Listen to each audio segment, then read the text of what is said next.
உருளைக்கிழங்கு அவிச்சு பொரிக்க போகிறோம். நான் உருளைக்கிழங்கு அவிச்சு வச்சுருக்கேன். இங்கே பாருங்கள், உரிச்சு வச்சுருக்கேன். நம்ம வந்து வானிலை சட்டியில் ஆயில் ஊற்றுனதும் கடுகும் கருவேப்பிலையும் போட்டுடலாம். அது நல்லா வெடிக்கணும்.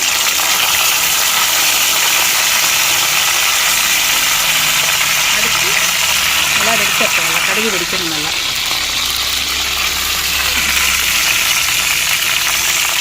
உருளைக்கிழங்கு போட்டுடலாம். அவிச்சு பொரிக்கிறது ரொம்ப டேஸ்ட்டாக இருக்கும். சாம்பாருக்கு ரைஸ் ஆகுதுலாம் ரொம்ப நல்லாயிருக்கும்.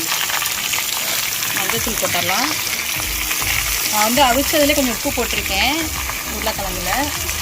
அடுத்து மிளகாத்தூள், ரொம்ப ஈஸி.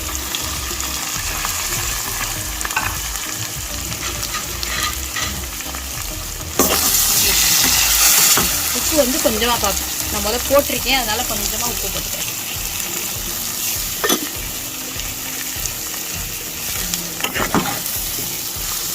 பீஸ் வந்து ரொம்ப பெருசாக இருக்குது. நீங்கள் இந்த கரண்டிலேயே இப்படி கட் பண்ணிக்கலாம்.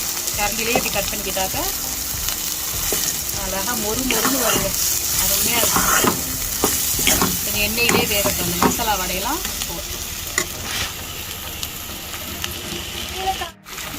எண்ணெய் ஊற்றினாலும் சூப்பராக இருக்கும். மொறுன்னு நல்லா வரும்.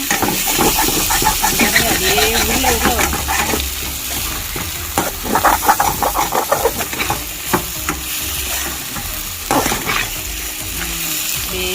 அப்படியே முருகணும். அப்படியே குழம்பு உருளைக்கிழங்கு முருகெல்லாம் வந்துருச்சு பாருங்க. அவ்வளோதான், இறக்கிட வேண்டியதுதான்.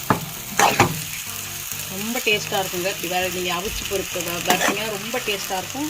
இந்த மாதிரி செஞ்சு பாருங்கள். நல்லா பருப்பு குழம்பு, சாம்பார், தயிர் சாதத்துக்கெலாம் ரொம்ப டேஸ்ட்டாக இருக்கும்.